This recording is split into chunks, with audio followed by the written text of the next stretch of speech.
E aí, pessoal, tudo bem? Professor Antônio trazendo aí para vocês uma prova da Sebrasp para o cargo de técnico em manutenção que caiu no ano passado, ano de 2023. Então, gente, com essa resolução de questões vai ajudar vocês a revisar conceitos importantíssimos que podem cair também das provas para outros cargos. Então, assistam, prestem bem atenção na resolução das questões. Por quê? Porque a Sebrasp ela gosta muito de trocadilhos. Ela gosta de colocar palavra no lugar de outra, colocar uma afirmação no lugar da outra para tentar, né, enganar o candidato, né, fazer com que o candidato perca tempo ali na definição e acabe assinalando errado, incorreto a resposta. Então tá, deixa eu preparar minha caneta porque não deu certo aqui no último vídeo. Vamos começar aqui com a questão 41, que é uma questão de metrologia, tolerâncias, né? Tolerância define a diferença máxima, olha o que eu vou colocar, a diferença máxima permitida entre as dimensões da peça e as dimensões nominais. Gente, não precisa ler mais a questão para descobrir que está errada essa questão. Por quê? Porque não é dimensão nominal, tá? A tolerância ela é uma diferença entre as dimensões máximas e mínimas permitidas pela peça, tá? Não é comparação com a dimensão nominal.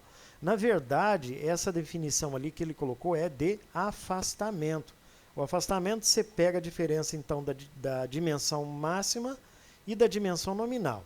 E o que é dimensão nominal, pessoal? Dimensão nominal é a dimensão que consta no projeto da peça. É aquela que você pega o desenho lá e está lá escrito lá com a cota 50 milímetros, por exemplo. Então isso aí é a dimensão nominal, tá? Então está errado a questão, está incorreta a questão 41, tá? Pessoal, lembrando que esse mesmo estilo de resolução é o estilo que a gente adota lá no nosso curso online, lá na plataforma Eduz.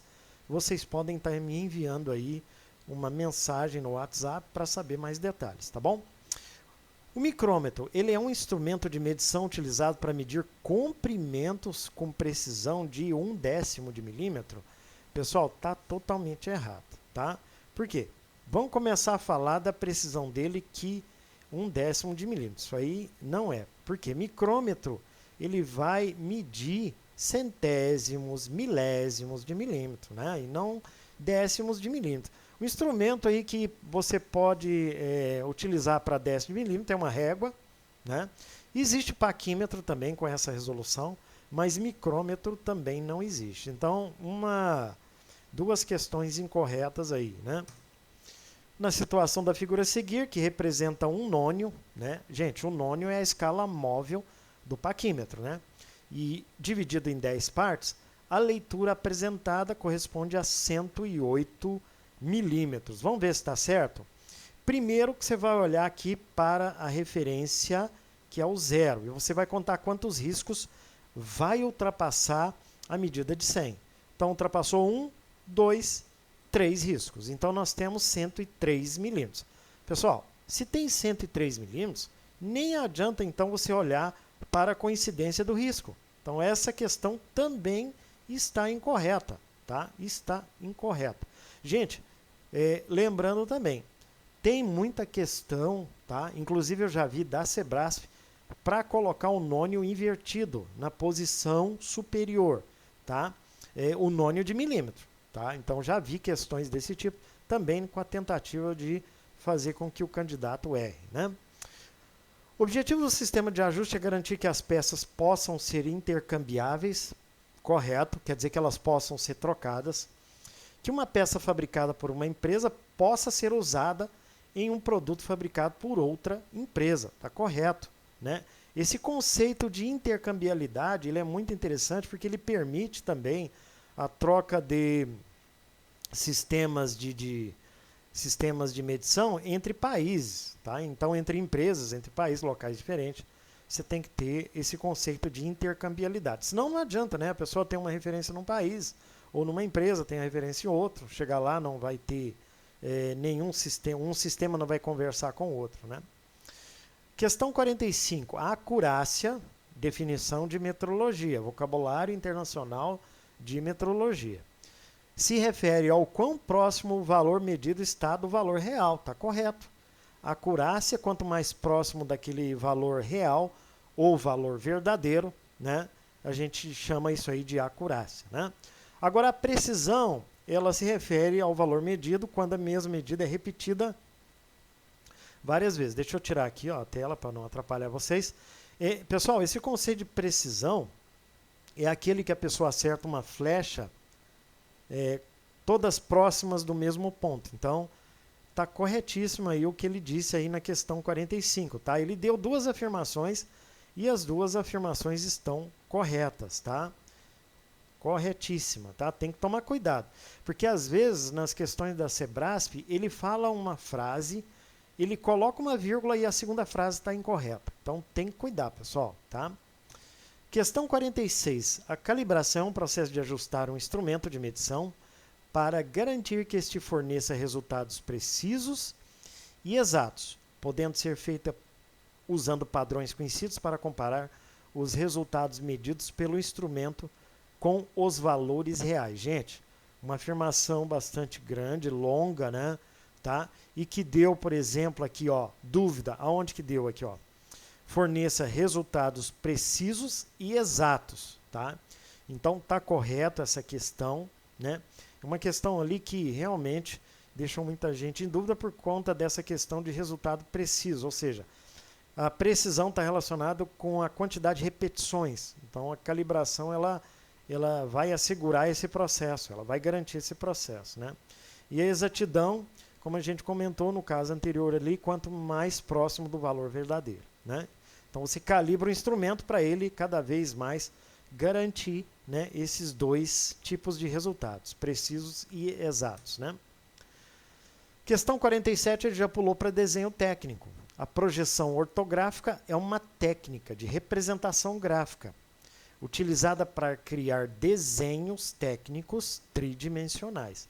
Pessoal, vamos dar uma olhada em projeção ortográfica. É aquele tipo de projeção paralela, tá? Paralela, onde você observa o desenho como ele se fosse uma planta. Então, não há um tipo de representação tridimensional. É como você planificasse um desenho tridimensional, tá? Ou você enxergasse, por exemplo, somente a face daquele desenho. Então, nesse caso, a gente chama de projeção ortográfica, onde as linhas de fuga são paralelas, né? E aí não tem representação tridimensional. Então, por isso, essa questão 47 está errada, né? Tá? A perspectiva cavaleira é uma técnica de representação gráfica importante em desenho técnico mecânico. Beleza. Pois permite mostrar detalhes internos. Gente, perspectiva cavaleira é uma perspectiva isométrica. Então, ela não tem nada a ver com mostrar detalhe interno de peça. Detalhe interno de peça você vai verificar em seções em cortes. Então, também está incorreta essa questão 48. Não tem nada a ver. Não tem nada a ver, pessoal. 49. A escala é a relação entre a dimensão de um objeto no desenho e a dimensão real. Tá certo, pessoal? Toma cuidado com essa sequência, ó. A dimensão de um objeto no desenho e sua dimensão real. Então, por exemplo, você tem uma escala 1 para 20, né? Então, 1 vai ser a dimensão do objeto em relação à dimensão real, 20 vezes maior do que a dimensão real. Então, tá correto, né? Tá correto essa questão 49. A cotagem é a indicação das medidas e tolerâncias de um objeto no desenho técnico. Gente, tá correta essa questão. Você também pode colocar tolerância nas cotas do desenho, tá bom? Né? Então, cota de desenho, dimensão de cotagem de desenho, você também pode colocar tolerância ali. Isso aí é bastante utilizado na indústria mecânica de precisão, tá? Então, tá correto a questão 50, tá? A precisão na elaboração do desenho técnico é fundamental para evitar erros e retrabalho na fabricação do produto. Pessoal, quando vocês lerem a questão, tá? Vocês façam isso mentalmente na prova. vocês façam a leitura da questão como vocês fossem, por exemplo, um apresentador de telejornal. Tá? Então, enfatizem a frase da questão, tá? Que aí vocês vão ver que tem alguma coisa errada.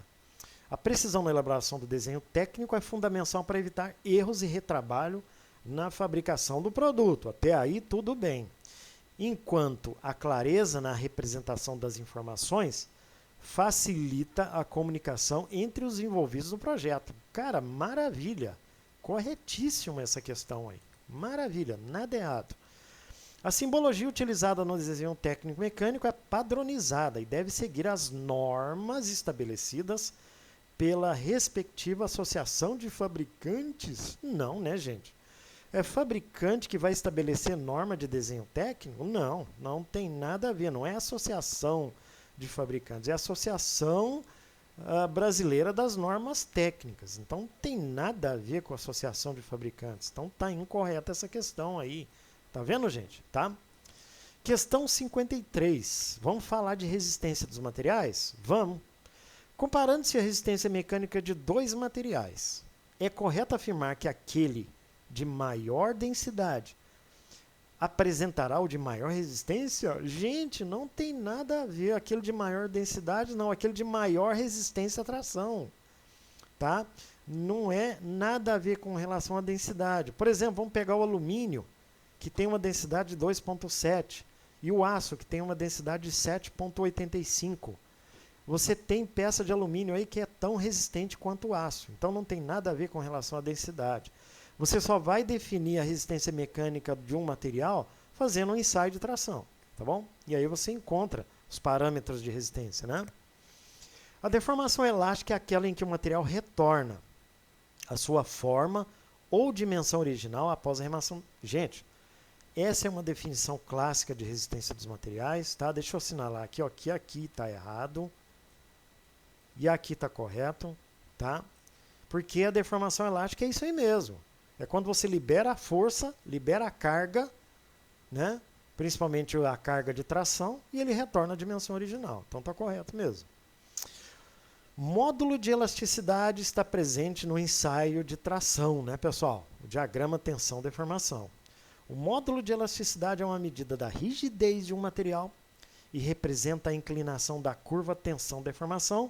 Gente, principalmente ou exclusivamente na região elástica. Então, o módulo de elasticidade é uma medida da rigidez, é verdade. Então, essa questão está corretíssima, tá? Corretíssima, tá? Questão 55, tá? Coeficiente de Poisson é uma medida que mensura a mudança de comprimento de um material em resposta a uma mudança de temperatura. Nada a ver também, pessoal. O coeficiente de Poisson, ele é o seguinte, ele vai medir, ó, aqui você tem a seção transversal da peça, aqui você tem o eixo Y e aqui você tem o eixo X. O coeficiente de Poisson, ele vai medir a deformação em relação ao eixo Y e ao eixo X, tá? E ele é simbolizado por essa letrinha engraçada aqui, que a gente chama de nu.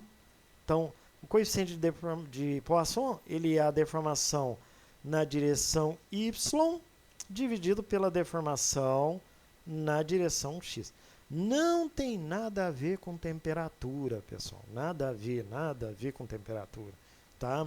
O negócio da temperatura ali é com relação à fluência, tá bom? A fluência, tá?